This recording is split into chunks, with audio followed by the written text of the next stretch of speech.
Olá, amigos. Eu sou o Solomar Rockenbach e apresento o programa Uma Janela para a Cidade. Um programa de cidadania, direito do consumidor, utilidade pública e informação a você, que é a razão principal de nosso existir. Hoje o nosso entrevistado será o presidente da UGT Paraná, Paulo Rossi, onde iremos discorrer sobre legislação, sobre a central sindical, matéria de suma importância a você, trabalhador paranaense. No entanto, eu peço a sua reflexão. Você precisa ver essa matéria. Na busca constante pela valorização dos 399 municípios do estado do Paraná, tem levado o governo estadual a integrar estas cidades, viabilizando, logicamente, muitas obras. Ficou belíssima, toda a população aqui muito satisfeita, o comércio aqui, me dizia, algumas lideranças do comércio, que até as vendas melhoraram em função da revitalização desta rua, com paisagismo, com iluminação adequada, drenagem, calçadas, acessibilidade, um pavimento belíssimo e ali embaixo a ponte sobre o rio Atuba, que também é uma belíssima obra que beneficiou diretamente mais de 40 mil pessoas e uma importante via de ligação com a nossa capital. Como vocês puderam ver, esta prática é uma prática de integração e viabilidade de nossas cidades, porque o governo do estado está presente nos 399 municípios sem cor partidária, preocupada simplesmente em você, cidadão paranaense. Porque estes recursos liberados viabilizam as estruturas de nossas prefeituras.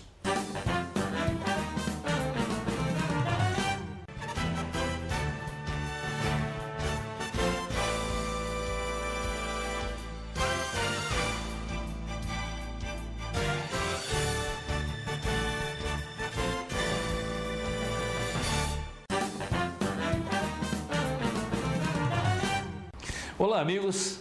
Hoje vamos ouvir um pouco o presidente da UGT Paraná, Paulo Rossi. Seja bem-vindo, Paulo. E de imediato eu lhe pergunto, o que é a UGT Paraná, Paulo? Obrigado, Solomar, aí pelo convite, em primeiro lugar. Muito obrigado aos nossos telespectadores. Bom, a UGT é uma central sindical de trabalhadores. Ela é a mais nova central sindical e, para nossa alegria, também é a maior central sindical no estado do Paraná e a segunda maior central sindical brasileira. Paulo, no tocante que você acaba de comentar, eu não poderia deixar de lhe fazer uma pergunta no sentido ao que você atribui pela UGT Paraná aqui no estado ser a maior central. Primeiro, pelo espírito democrático que nos une. Nós temos sindicatos de diversas categorias, desde servidores públicos, passando por comerciários, profissionais liberais, trabalhadores em cooperativas, serviços essenciais, que é saúde, prestadores de serviços, rurais, enfim, comerciários, bancários. Então isso mostra e demonstra o espírito democrático sem patrulhamento político que a UGT tem. Então é por isso que a UGT cresceu tanto, que ela respeita em primeiro lugar o cidadão, ela respeita o poder do sindicato de negociação e ela não interfere nessa política do dia a dia. Ela discute as políticas macro, que é o que uma central sindical deve exercer. Paulo, é interessante que demonstra que ela é uma central bem aberta, onde que várias categorias participam, né? Tanto é que é a maior central do nosso estado. Mas como é que funciona a estrutura sindical? A UGT Paraná, ela tem a sede principal aqui em Curitiba ou ela tem regionais? Como funciona, Paulo? Bom, a UGT ela é formada de uma forma, como eu falei, ela age de uma forma muito diferente, Solomar. Ela tem a sua sede aqui em Curitiba, a UGT no estado do Paraná, mas ela tem as suas regionais. Por que tem regionais? Tem regionais no litoral, no norte, no noroeste, no oeste e futuramente teremos também nos Campos Gerais. E por que nós temos isso? Para ficar mais próximo do nosso público, que são os sindicatos e, por consequência, os trabalhadores. Isso que nos difere, com todo respeito, de demais entidades. Paulo, é importante até ressaltar isso aí, que ela, na verdade, ela tem a UGT Paraná ela tem as suas regionais, que servem para buscar as necessidades específicas de cada região, unificando e, quiçá, buscar a nível nacional. É assim que acontece, Paulo? Estou certo disso? Isso, Salomão, muito bem explicado. A UGT, ela, por ser uma entidade nacional, ela tem a sua sede em São Paulo, ela tem as suas regionais no Brasil inteiro. Nós estamos, Solomar, em todos os estados da federação e no Distrito Federal. Inclusive no Distrito Federal, além da UGT-DF, nós temos também um escritório de representação lá, que todos os nossos filiados podem acessar o site ou podem ligar lá quando necessitam de qualquer informação, algum protocolo de documento, busca de documentos em Brasília, que principalmente junto aos ministérios, onde estão as políticas públicas, então nós temos esse escritório lá.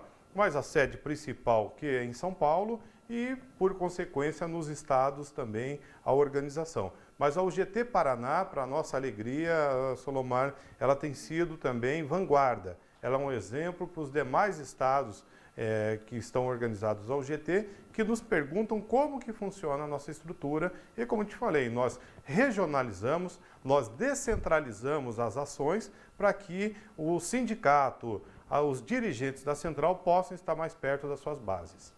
Parabéns, Paulo, parabéns por essa iniciativa, o que demonstra de que o que é bom deve de ser esparramado pelo Brasil. Acho que a gente ouve aqui no Brasil muitas notícias ruins, mas existem coisas boas que muitas vezes nem é tão comentado. Paulo, seria interessante, na sua visão, você externar para todos aqueles que estão nos assistindo, qual a importância no contexto nacional de uma central sindical? A central sindical, ela existe de fato há 100 anos, Solomar, pouco mais de 100 anos. Mas de direito, nós só fomos reconhecidos em 2008, quando então um decreto do presidente Lula reconheceu as centrais sindicais na estrutura sindical brasileira. Até então, as entidades de primeiro grau são os sindicatos, segundo grau as federações, terceiro grau as confederações e hoje, no topo da pirâmide, vamos dizer assim, tem as centrais sindicais. Elas têm um papel macro, quer dizer, aquele papel político sindical, que são as discussões nacionais, a discussão da política de valorização do salário mínimo, a política, principalmente agora nas reformas que esse atual governo está tentando fazer e fez algumas já, as centrais que são chamadas para as discussões. Por quê? Porque para um governante, para um prefeito, para um deputado, ou até não tanto, mas para um governador, para o presidente da República, ele não tem como chamar os mais de 10 mil sindicatos que existem no país hoje. Então ele chama as centrais sindicais, que elas representam inúmeras entidades. No tocante ao número de sindicatos, Paulo, hoje aqui vamos falar especificamente do Paraná. A UGT Paraná tem quantos sindicatos, federações e confederações filiados aqui no estado, Paulo? No estado do Paraná, nós somos cerca de 200 sindicatos filiados e 5 federações. 5 que nós podemos dizer, os comerciários, os bancários, os servidores públicos, os trabalhadores em asseio, conservação e serviços e os trabalhadores CLTistas em cooperativas. Ou seja, são 5 importantes categorias de federações de trabalhadores que são filiados ao UGT, mais cerca de 200 sindicatos de diversas categorias, como eu já falei anteriormente. Paulo, é importante, né, que são várias categorias que às vezes as necessidades são diversas, mas você consegue contextualizar e levar na busca de soluções. Eu acho que isso é importante, essa participação. Eu gostaria que você também nos explicasse que geralmente se ouve muito que as centrais são ligadas a partido político. A UGT, ela tem partido político? Como é que funciona no que tange a política da central? Não, Solomar. A UGT é uma central que defende a sua pluralidade de ideias. Não podemos confundir pluralidade sindical com pluralidade de ideias e de ideologias. Até porque, pelo surgimento da UGT, ela é fruto de uma fusão. Enquanto muitas entidades elas se dividem, né, a UGT fez o contrário. Antes da sua fundação, ela se uniu, 3 centrais sindicais, a antiga Social Democracia Sindical, a antiga CGT e a CAT, mais sindicatos independentes, tendo como líder o Ricardo Patá, que é o presidente do maior sindicato da América Latina, que é dos comerciários de São Paulo, se uniram e resolveram criar o GT. E na sua carta de princípios está lá a pluralidade defendendo justamente isso, que o cidadão tem que estar em primeiro lugar, mas nós defendemos sim, Solomar, a participação política dos nossos dirigentes. Nós defendemos que o dirigente ele tem que estar nos parlamentos. Por quê? Porque é ali que se discutem as políticas públicas. Se hoje os trabalhadores têm perdido muito dos seus direitos, é em virtude do quê? De não termos uma representação de trabalhadores. Hoje, a maioria do Congresso Nacional é composto por quem? Por representantes de empresários. Mais de 80% são os patrões que mandam no Congresso Nacional. Ou seja, na política do nosso dia a dia, quem manda são os patrões. E nós da UGT defendemos o quê? O equilíbrio. Nós não somos contra patrão nenhum.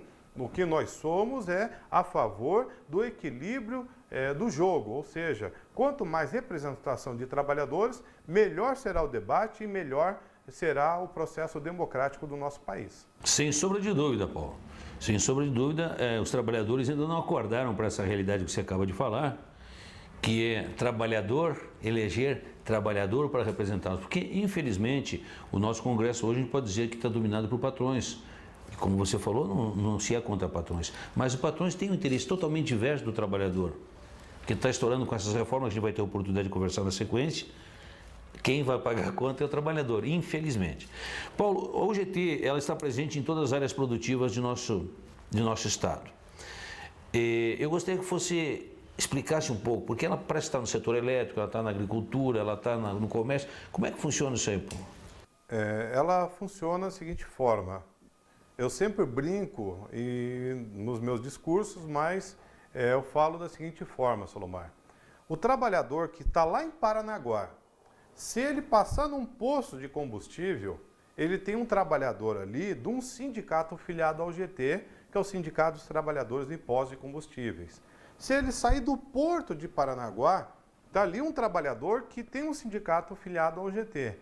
Se ele subir um pouco a serra, passar por Curitiba, precisar ir na área da energia, por exemplo, tem lá os trabalhadores da área de energia, tem os técnicos industriais, tem os profissionais de segurança, os profissionais liberais, que tem um trabalhador ali indiretamente de um sindicato filiado ao GT.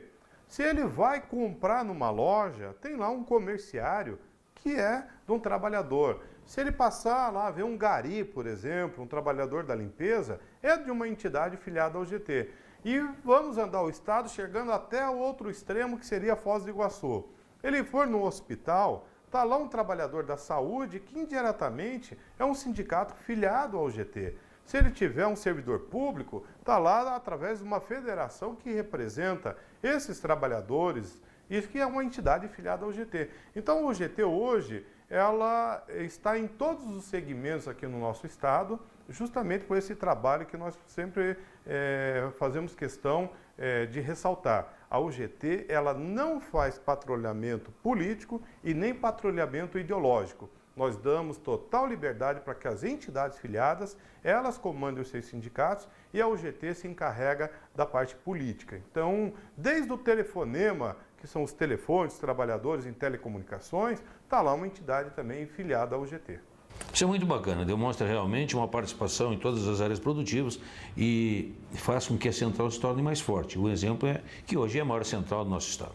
Paulo, tocante às reformas, eu acho que também seria interessante nós conversarmos um pouquinho. Na sua visão, a terceirização já foi aprovada. Existem avanços? O que acontece com a terceirização, com essa lei que está aí? Porque agora pode-se terceirizar, inclusive, a atividade fim. Bom, Solomar, essa discussão, em primeiro lugar, a UGT sempre defendeu um marco regulatório para o setor de terceirização. O que é esse marco regulatório que a UGT sempre defendeu em suas bases, em seus congressos e seminários? O trabalhador tem que ter seus direitos preservados. O que nós não podemos é ficar num debate sobre o que é atividade fim e o que é atividade meio. Por exemplo, uma farmácia. O que é a atividade fim? É a venda do remédio? Então, a atividade meio pode terceirizar ali, que é venda de bala, venda de produto de limpeza, até comida se vende em farmácia. Então, quer dizer que pode isso, se tiver um trabalhador lá terceirizado vendendo, Então essa discussão, para mim, é muito inócua. Nos Estados Unidos, qualquer outro país do mundo, a terceirização, isso é uma coisa antiga, desde a Segunda Guerra Mundial já tinha terceirização. Então o que nós temos que ter muito claro é como, dentro de um processo de terceirização, se preservar os direitos dos trabalhadores, que são os mais prejudicados. O grande problema da terceirização, quando se terceiriza tudo, isso é comprovado através de estudos. O IBGE, o DIEESE, vários órgãos e organismos já fizeram estudos, até a própria OIT, Organização Internacional do Trabalho, que o trabalhador terceirizado, ele é obrigado a trabalhar mais, não que ele trabalhe mais que um trabalhador efetivo, mas ele é obrigado por causa de um contrato terceirizado. Ele está sujeito a mais acidentes de trabalho e ganha menos. E a rotatividade é maior, ou seja, o acesso dele aos benefícios sociais, como por exemplo da Previdência Social, acabam ficando em cerca de 4 a 6 anos a mais para ele ter os mesmos direitos, vamos dizer assim, uma aposentadoria, do que um trabalhador, vamos dizer assim, comum, né? Não que seja incomum o trabalhador terceirizado, mas o contrato terceirizado é que acaba penalizando muito esse trabalhador.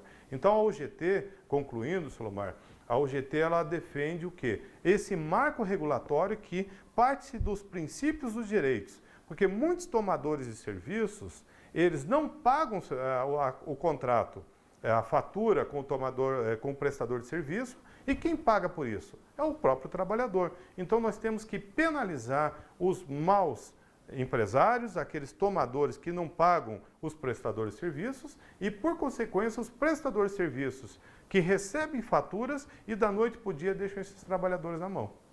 Paulo, eu também gostaria que você, agora já que falamos um pouco da terceirização, terceirização e a reforma trabalhista que foi aprovada recentemente, não precariza o trabalho, Paulo? Olha, essa reforma trabalhista, deixando muito claro, né, Solomar, você pode participar de vários congressos da UGT e sabe disso. Em 2015, fizemos um belíssimo congresso nacional da UGT, mais de 4.000 delegados e delegadas de todas as entidades sindicais filiadas do país, e o nosso lema foi: Brasil é hora de reformas. Ou seja, a UGT é uma central reformista, que sempre defendeu reformas, mas que sempre não penalizem os trabalhadores, e sim que ajudem no impulsionamento da economia e que ajudem no desenvolvimento. Mas, infelizmente, essa reforma trabalhista é uma tragédia para o país. Isso é uma nova forma de escravidão em pleno século XXI. Quando nós vemos alguns artigos aprovados por esses senhores deputados, infelizmente, me desculpe aqui usar teu programa, Solomar, mas esses parlamentares que votaram favoravelmente à reforma trabalhista, eles não têm vergonha na cara. Eles não têm compromisso com a classe trabalhadora. Eles têm compromisso com o sistema financeiro e com o capital internacional, que é especulativo, porque essa é uma forma de escravidão.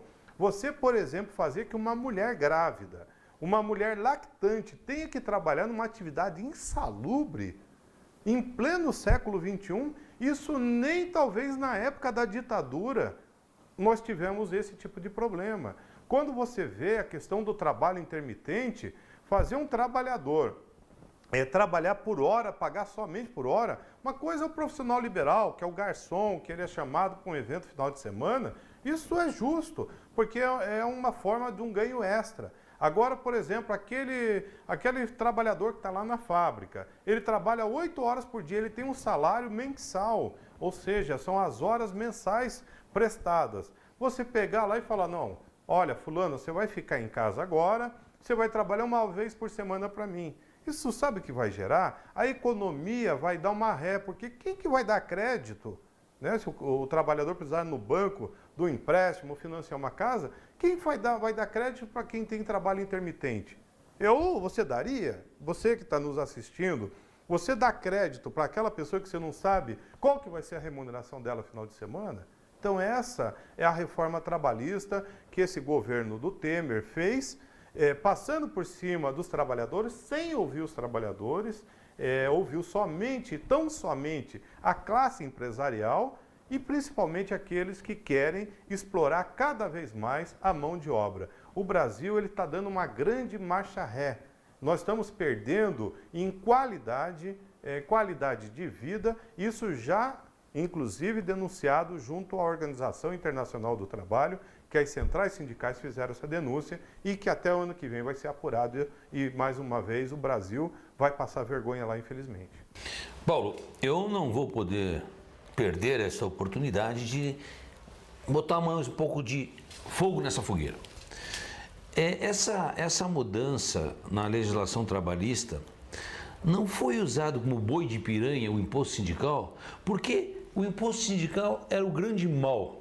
E em cima do imposto sindical mexeram em mais de 90 artigos da CLT. Isso aí é uma realidade? Se confirmou isso aí, Paulo? Uma ótima pergunta, Samuel. Eu sempre falei, pensei comigo, quando der uma entrevista, eu gostaria que alguém me fizesse essa pergunta. Infelizmente, Solomar, quando nós vemos alguns pseudo-jornalistas, olha que acabou com a contribuição sindical, até que enfim a reforma trabalhista. Ou seja, será que a contribuição sindical é o grande mal? Que por isso que tinha que ter uma reforma trabalhista? Primeiro que a contribuição sindical tinha que ser tema de uma reforma sindical e não trabalhista. Quando você fala reforma trabalhista é para discutir a relação de trabalho entre o capital e o trabalho, e não uma relação sindical que o trabalhador e o próprio empresário que paga o seu sindicato. Mas a contribuição sindical, eu vi um artigo aí de um jornalista que era ligado àquele MBL, sabe? Aquele MBL que foi para a rua para derrubar a Dilma e que agora com o Temer, com toda essa roubalheira, a gente não está vendo na rua. E que hoje eles estão tão ocupados que eles estão ocupando cargos públicos, né? Que eles sempre criticaram, aliás. E tem um pseudo-jornalista que ele teve que pedir demissão do cargo, que ele estava num cargo público em Brasília do governo do estado, como secretário, lá ganhando muito bem por sinal, mas ele era inapto para o cargo e acabou saindo. E ele ele é um suplente de deputado. O único projeto quando ele assumiu temporariamente foi o fim da contribuição sindical. Só que isso já corria no Congresso há mais de 10 anos, Solomar. E ele tenta ser o pai disso, mas ele esquece que parte da contribuição sindical, Solomar, 500 milhões de 2016 que foram recolhidos em contribuição, foram para o Ministério do Trabalho, através da conta especial Emprego e Salário, que é o quê? É uma dotação que tem no CODEFAT, no FAT, no Fundo de Amparo ao Trabalhador. Ou seja, num país que não tem 100 milhões de reais simplesmente para emissão de passaporte, imaginem agora, a partir de 2018, o Ministério do Trabalho, ou seja, a Conta Especial Emprego e Salário, não terá 500 milhões, que é para quê? Para o aparelhamento das superintendências regionais no Brasil inteiro, ou seja, vai faltar papel, pessoas, principalmente carteira de trabalho. Então eles venderam que a reforma trabalhista vai gerar milhares de empregos. Nós vamos correr, e eu estou afirmando hoje no teu programa, Solomar, vocês vão ver ano que vem a falta de qualidade, falta de pessoal, falta até de papel, de infraestrutura que as superintendências regionais do trabalho vão sofrer em virtude desses parlamentares, a mando do Michel Temer, que votaram para essa reforma trabalhista acabando com a contribuição sindical. Só que eles esqueceram, ou fizeram de conta que esqueceram, por exemplo, de acabar com o Sistema S. O Sistema S é uma verdadeira vergonha, uma verdadeira caixa preta. Está em todos os jornais, não é o Paulo que está acusando. Só você abrir os jornais, está lá as denúncias, a falta de abrir mesmo, de democracia, de prestação de contas e mais. São 10 vezes mais a arrecadação que os patrões têm. Então você que é empresário, que está me ouvindo, você que tem uma empresa, você recolhe lá mais de 2% ao mês, obrigatoriamente, para o Sistema S. E o que você tem? E você, trabalhador? Quando vai lá no SESC, SENAC da vida, fazer um curso, é gratuito? Você tem que pagar lá mais que um curso privado. E é com dinheiro do Sistema S. Mas as instalações são suntuosas, né? aqueles prédios maravilhosos, suntuosos, graças ao que? O Sistema S. Então, esse é um país que a classe trabalhadora acaba pagando por tudo isso. E a mídia utiliza isso. Olha, que você paga um dia de trabalho para o sindicato, que absurdo, que o sindicalista está rico. Olha, assim como em todas as profissões, em todos os setores, tem o mal e o bom. Mas mais de 90%, eu afirmo aqui, são dirigentes sérios e honestos e trabalhadores. Assim como mais de 90% de políticos que não têm compromisso nenhum com a população. Mas tem políticos sérios, sim, que trabalham e trabalham muito. Paulo, na verdade, o que você acaba de falar combina em gênero, número e grau com o meu pensamento, que quem vai pagar a conta será o povo trabalhador mais uma vez. E Paulo, nosso tempo de televisão é um tempo limitado, mas eu gostaria, antes de encerrar esse programa, que você comentasse um pouco dessa reforma da Previdência. Não é mais uma paulada na cabeça do trabalhador, Paulo? Isso aí é mais uma vez, Solomar, o povo, principalmente da iniciativa privada e aquele que ganha pouco que vai pagar o preço por isso. Por que o governo Michel Temer não está mexendo na aposentadoria dos militares, do Ministério Público, de quem ganha muito e ganha mesmo, fora os apetrechos lá que são os benefícios a mais, auxílio moradia, auxílio paletó, porque os senhores parlamentares, você sabia, você que está nos ouvindo, que um senador da República, por mais que ele exerça temporariamente 3 meses de mandato, ele vai ter assistência médica por restante da sua vida, ele e os seus familiares? Quem paga essa conta somos nós. Então, o seu governo Michel Temer, o governo federal e os parlamentares hoje da sua base no Congresso querem fazer uma reforma previdenciária não para corrigir distorções, isso é uma mentira, é para tirar seus direitos. Você, trabalhador, que ganha lá 2, 3 salários mínimos, até um salário mínimo, infelizmente, você vai morrer e não vai conseguir se aposentar. Isso está comprovado através de todos os estudos e a reforma da Previdência é mais uma enganação para o povo brasileiro. Ok, Paulo Rossi, meus agradecimentos pela sua participação. Gostaria de ficar aqui conversando com você muito mais tempo, mas infelizmente, como você sabe, em televisão nós temos limite. Um grande abraço a todos, até o próximo programa, se Deus quiser, e com certeza ele lá querer. Antes, eu quero mandar aquele abração para minha Julinha do coração. Um abraço, até o próximo. Obrigado, Paulo.